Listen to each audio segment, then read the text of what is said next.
sharing satu bagian firman yang tertulis dalam kitab 1 Petrus pasal yang pertama. Sebenarnya satu perikop ini, tapi saya baca dulu dari ayat yang kelima. Alkitab bilang begini, ayat yang ke-6 maksud saya, bergembiralah akan hal itu, sekalipun sekarang ini kamu seketika, garis bawahi ya, harus ini berduka cita oleh berbagai pencobaan. Kalau kita membaca sepintas saja ayat ini, terus kita baca lagi, kita simak, kita akan temukan sepertinya ada sesuatu yang ganjil. Kenapa saya katakan seperti itu? Karena dibilang begini nih, bergembiralah. Terus bagian akhirnya dibilang begini, sekalipun sekarang ini kamu seketika harus berduka cita oleh berbagai pencobaan. Kita disuruh bergembira sekalipun dalam keadaan situasi mengalami berbagai pencobaan. Ini kan ini sedikit bertolak belakang dengan kebiasaan dari respon manusia ketika meresponi sesuatu. Pada umumnya tentunya, kalau orang terima hadiah atau ulang tahunnya 17 tahun dimeriahkan di tempat yang biasanya di rumah, tapi sekarang bikin di sebuah tempat yang lebih besar, saya sangat percaya maka kegembiraan itu jadi bagian, khususnya yang berulang tahun pada waktu itu. Kalau orang tiba-tiba dipromosikan jabatan, maka bergembira pasti menjadi bungkusan dari setiap hal momen tersebut. Tapi kalau di Alkitab ini bilang, ketika orang dalam berbagai pencobaan disuruh bergembira, ini aneh. Ini sesuatu yang bertolak belakang dengan keadaan pada umumnya rata-rata manusia meresponi di saat mengalami pencobaan bukan bergembira, tapi justru apa? Dalam keadaan situasi berduka cita. Tapi Alkitab melalui seorang penulis kitab ini, Petrus, dia suruh kita bergembira sekalipun mengalami berbagai pencobaan. Itu yang akan kita bahas. Nah, sedikit latar belakang dari surat Petrus ini ditujukan kepada orang-orang Yahudi yang telah percaya Yesus. Mereka ada di perantauan di berbagai tempat. Jadi ketika mereka ada di perantauan karena telah percaya beriman kepada Yesus, mereka mengalami yang namanya penderitaan.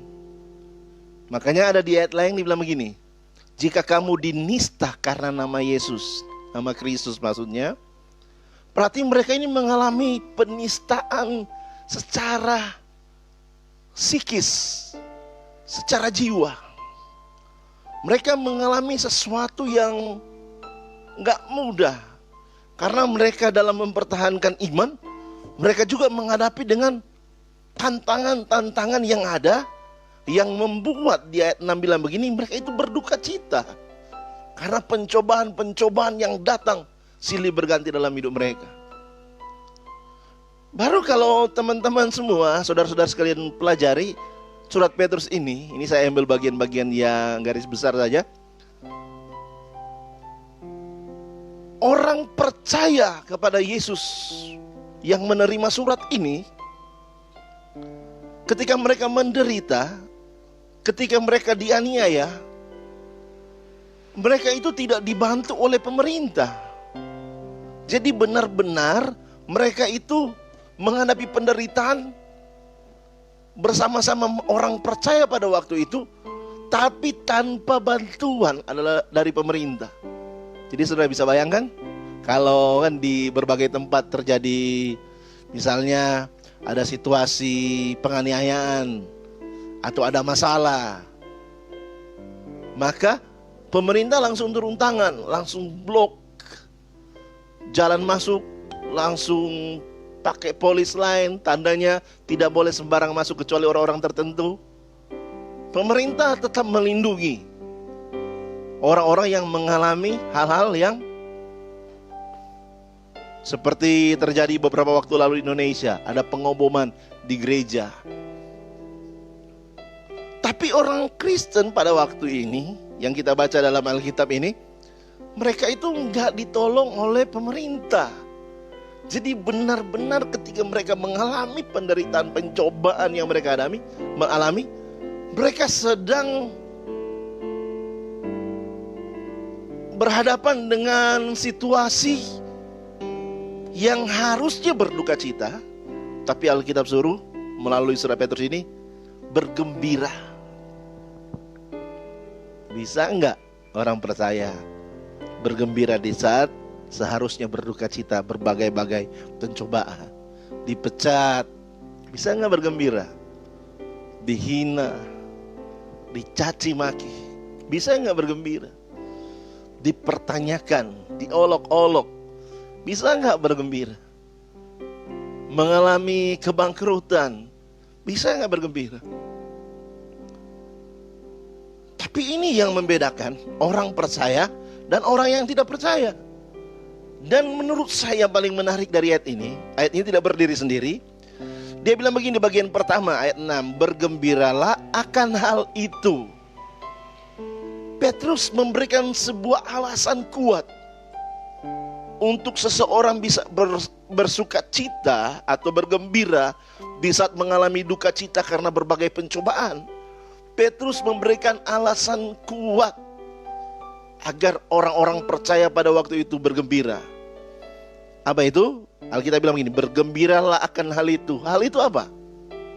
Ayat-ayat sebelumnya. Nih kita belajar sedikit ya. Ayat yang ketiga, dia bilang begini. Ini alasan pertama untuk seseorang bisa bergembira ketika sedang mengalami duka cita dalam berbagai-bagai pencobaan. Terpujilah Allah dan Bapa Tuhan kita Yesus Kristus, yang karena rahmat-Nya yang besar telah melahirkan kita kembali oleh kebangkitan Yesus Kristus dari antara orang mati kepada suatu hidup yang penuh pengharapan. Menurut saya ini alasan pertama seseorang bisa bergembira. Ini bahasa saya. Kita harus menggunakan cara berpikir kita untuk bisa melihat apa yang Tuhan kerjakan kepada kita di masa lalu. Karena dia bilang begini nih, terpujilah Allah Bapa Tuhan kita Yesus Kristus, yang karena rahmat-Nya yang besar telah melahirkan kita kembali oleh kebangkitan Yesus Kristus dari antara orang mati. Jadi artinya seseorang yang bisa bergembira dalam mengalami berbagai-bagai pencobaan, kalau dia bisa melihat ke belakang apa yang Tuhan kerjakan di masa lalu. Karyanya, pengorbanannya, kita yang tadinya dalam gelap, sekarang kita ada dalam terang. Kita ingat apa yang Tuhan kerjakan di masa lalu. Kita ingat pengorbanannya. Makanya ada lagu lama bilang, bila ku ingat cinta Tuhanku, ku tidak mau mundur lagi. Dengan mengingat saja, kita akan punya kekuatan untuk bisa bergembira, sekalipun mengalami masa-masa yang sulit. Bahkan kalau kita belajar perjamuan seringkali, bahkan sering dalam perjamuan dibaca ayat yang ditulis dalam kitab Korintus. Bagaimana ketika memecah-mecahkan roti, ketika minum anggur cawan ini, kamu mengingat. Jadi ternyata daya ingat, atau ketika seseorang mengalami berbagai-bagai pencobaan, Petrus beri solusi. Karena tidak ada bantuan secara orang-orang di sekitar, pemerintah tidak membantu. Artinya orang Kristen harus melewati bersama-sama dengan orang Kristen lainnya Petrus tulis, bergembiralah akan hal itu. Apa itu hal itu? Sesuatu yang Petrus tulis dari ayat 3 di perikop ini, yaitu apa? Kita belajar mengingat apa yang Tuhan kerjakan di masa lalu. Tapi yang kedua, alasan ini juga alasan yang kuat. Ayat 4 bilang begini, untuk menerima suatu bagian yang tidak dapat binasa, yang tidak dapat cemar, dan yang tidak dapat layu, yang tersimpan di sorga bagi kamu. Yang kedua, kita harus mengingat apa yang akan Tuhan sediakan kepada kita di masa yang akan datang. Jadi kalau pertama kita mengingat apa yang Tuhan kerjakan di masa lalu, yang kedua kita mengingat apa yang Tuhan kerjakan kepada kita di masa yang akan datang, yang Dia siapkan bagi orang-orang yang berjuang, bagi orang-orang yang terus mempertahankan iman, bagi orang yang terus, bahasa Paulus bilang, memelihara iman, bagi orang yang terus berlomba dalam perlombaan iman yang benar. Tuhan sedang siapkan satu tempat, yaitu sorga bagi kamu. Yang ketiga, saya tidak bahas terlalu panjang. Ayat 5 bilang begini, yaitu kamu yang dipelihara dalam kekuatan Allah, karena imanmu sementara kamu menantikan keselamatan yang telah tersedia untuk dinyatakan pada zaman akhir. Kenapa seseorang bisa bergembira sekalipun berbagai-bagai pencobaan mereka alami? Pertama, karena mereka mengingat apa yang Tuhan kerjakan di masa lalu, pengorbanannya, kematiannya, kebangkitannya. Dengan mengingat saja apa yang Tuhan kerjakan, itu memberi kekuatan kepada kita semua. Yesus telah menang atas maut. Yang kedua adalah kita mengingat apa yang Tuhan kerjakan di depan kita di masa yang akan datang. Ketika kemah tempat kediaman bumi ini dihanguskan, dihancurkan, maka surga jadi bagian orang-orang yang percaya setia kepadanya sampai akhir. Apa yang Tuhan siapkan? Tuhan gak siapkan promosi jabatan, terlalu kecil kalau hanya promosi jabatan. Tuhan siapkan sesuatu yang tidak bisa beli dengan uang, tidak cemar, tidak layu, yaitu sorga. Bukankah ini luar biasa? Tidak sia-sia kita berusaha untuk menghadapi pencobaan dan tetap bergembira, tetap bersuka cita, tetap berterima kasih, tetap bersyukur, tidak membalas, mengampuni, mengasihi. Sekalipun orang-orang berusaha untuk menjatuhkan saudara, karena ada sorga yang disiapkan. Tapi yang ketiga, perhatikan baik-baik. Di ayat 5 bilang tadi, sementara kamu menantikan keselamatan yang tersedia untuk kamu dinyatakan pada akhir zaman. Dia bilang begini, yaitu kamu yang dipelihara dalam kekuatan Allah. Jadi pada waktu kita menantikan sorga yang disiapkan bagi kita, walaupun kita sekarang mengalami penderitaan, kita bisa bergembira karena apa? Karena kita tahu hari ini, saat ini, sekarang ini, Tuhan memelihara kita, menyertai kita. Dia bersama dengan kita. Kita bukan cuma ingat masa lalu, kita juga cuma ingat masa depan, tapi juga hari ini. Kapanpun bersama dengan Tuhan, Dia memelihara, Dia melindungi, Dia menuntun, Dia membimbing, Dia menguatkan, Dia mengubahkan, Dia memulihkan. Tuhan bersama dengan kita yang akan menuntun perjalanan kita sampai kesudahan zaman, kata firman. Jadi kita tidak sendiri sebenarnya. Sekalipun mengalami penderitaan secara pribadi, kita tidak sendiri. Tuhan bersama dengan kita. Petrus tulis surat ini, dan Petrus bilang di ayat 6, bergembiralah akan hal itu apa? Yang tadi Tuhan telah kerjakan. Dia kerjakan di kayu salib, Dia kerjakan sorga bagi kita, Dia juga kerjakan penyertaannya bagi kita. Itu yang Tuhan siapkan bagi kita. Pertanyaan paling menarik, apa yang harus kita lakukan? Semua tadi Tuhan siapkan. Perlindungan, penyertaan, karya keselamatan Dia kerjakan. Walaupun kita belum lahir, Dia telah kerjakan itu. Sewaktu kamu masih berdosa, Tuhan telah mati di kayu salib. Tapi juga Dia siapkan sorga bukan buatan tangan manusia. Tidak ada satu manusia pun yang bisa mengerjakan sorga, hanya Tuhan yang bisa. Semua tadi Tuhan kerjakan. Pertanyaan paling penting, apa yang harus kita lakukan? Ayat 7 bilang begini. Maksud semuanya itu ialah untuk membuktikan kemurnian imanmu yang jauh lebih tinggi nilainya daripada emas yang fana, yang diuji kemurniannya dengan api, sehingga kamu memperoleh puji-pujian dan kemuliaan dan kehormatan pada hari Yesus Kristus menyatakan dirinya. Apa yang harus kita lakukan? Perhatikan ayat yang ke-8. Sekalipun kamu belum pernah melihat Dia, namun kamu mengasihinya. Jadi yang kita lakukan ketika kita mengalami penderitaan, kita disuruh bergembira dengan alasan tadi. Yang harus kita lakukan setelah itu adalah apa? Mengasihi Dia. Mengasihi Tuhan. Makanya orang-orang yang tahu prinsip ini, kadang-kadang kita belum lihat sesuatu terjadi. Kadang-kadang keadaan justru bukan berubah lebih baik, sepertinya tanda petik justru mengalami sesuatu yang sulit. Tapi ini yang tidak boleh kita berhenti, mengasihi Dia, mengasihi Tuhan. Dan kalimat selanjutnya dibilang apa? Kamu percaya kepada Dia.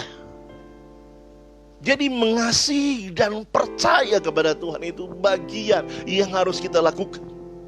Orang salah paham, orang tinggalkan Tuhan, kita tetap mengasihi Tuhan. Orang tidak mau percaya lagi kepada Tuhan, gereja mulai kosong, kita tetap mengasihi Tuhan, tetap mencintai Tuhan. Orang tidak lagi percaya kepada Tuhan, kita tetap percaya kepada Dia. Sekalipun kita belum lihat, kita tetap percaya kepadanya. Orang berubah imannya, kita tetap percaya. Orang keluar dari kehendak Tuhan, kita tetap percaya, tetap mengasihi Tuhan. Doa kita belum dijawab, kita tetap mengasihi Dia, tidak pernah mempersalahkan dan mempertanyakannya. Itu yang harus kita lakukan setiap hari. Ada yang lebih menarik. Ayat 9 bilang begini. Karena kamu telah mencapai tujuan iman. Wow, ini luar biasa. Karena kamu telah mencapai tujuan imanmu, yaitu keselamatan jiwamu. Alkitab beri jaminan. Orang yang mengalami banyak pencobaan, penderitaan, dia bisa bergembira. Dia mengasihi Tuhan, dia tetap percaya. Alkitab bilang apa? Kamu telah mencapai tujuan imanmu, yaitu keselamatan jiwamu. Tidak ada yang bisa mengambil hidupmu. Orang bisa mengambil tubuhmu, musuh bisa mengambil tubuhmu, tapi tidak dengan jiwamu. Berarti ini sesuatu yang luar biasa. Orang yang tahu prinsip ini tetap mengasihi Tuhan. Allah turut bekerja dalam segala sesuatu, mendatangkan kebaikan. Dia akan berusaha untuk tetap melihat rencana Tuhan di balik setiap situasi yang sulit. Tetap mengasihi Dia, tetap percaya kepadanya. Tidak membantah Tuhan, tidak mengundurkan diri hanya karena putus cinta dengan cowok hamba Tuhan. Mulai buat perjanjian, saya tidak lagi mau ikut Tuhan, saya tidak mau, saya mau kerja. Padahal full time juga. Tidak pernah kecewa. Perhatikan nih, terakhir ayat 10 bilang begini. Ketika kita telah mencapai keselamatan jiwamu, ayat 10 bilang begini nih. Keselamatan itulah yang diselidiki oleh dan diteliti oleh nabi-nabi yang telah bernubuat tentang kasih karunia yang diuntukkan bagimu. Nabi-nabi berusaha menyelidiki apa yang menjadi keselamatan jiwa seseorang. Justru surat Petrus ditujukan kepada orang-orang Yahudi, orang-orang yang telah percaya Yesus di perantauan. Petrus bilang apa? Kalau kamu bisa bergembira di situasi sulit, kamu tetap mengasihi Tuhan, kamu tetap percaya kepada Tuhan, jangan pernah takut. Kamu telah mencapai keselamatan jiwamu. Nabi-nabi menyelidiki, Anda dan saya berjalan dalam bukti yang nyata bahwa orang yang mengasihi Tuhan, orang yang percaya kepada Tuhan, orang yang tetap bergembira dalam menghadapi situasi sulit, mereka telah mengalami keselamatan jiwa. Saya percaya teman-teman semuanya, saudara-saudara sekalian, minimal dikuatkan hari ini. Firman Tuhan yang datang kepada kita semua, tujuannya bukan untuk merendahkanmu, mungkin bisa melukaimu, tapi Tuhan juga akan membalut dan memberikan jalan keluar, membangkitkan kau kembali, menguatkan, mengubahkan, memulihkan, dan membawa kita sampai kehidupan yang kekal di sorga. Puji Tuhan. Terakhir, ingat 3 hal ini. Kita bisa bergembira karena pertama, kita harus mengingat apa yang Tuhan kerjakan di kayu salib, apa yang Tuhan akan kerjakan kedua ketika Dia menyiapkan sorga bagi kita di masa yang akan datang, dan ketiga, Dia menyertai kita. Apa yang harus kita lakukan? Mengasihi Tuhan dan percaya kepada Tuhan. Puji Tuhan, kita berdoa. Bapa di sorga, terima kasih buat firman hari ini. Kami percaya setiap yang mendengar firman dikuatkan. Terima kasih Tuhan. Ini yang menjadi doa kami dalam nama Yesus. Haleluya. Amin. Kita masih memuji Tuhan.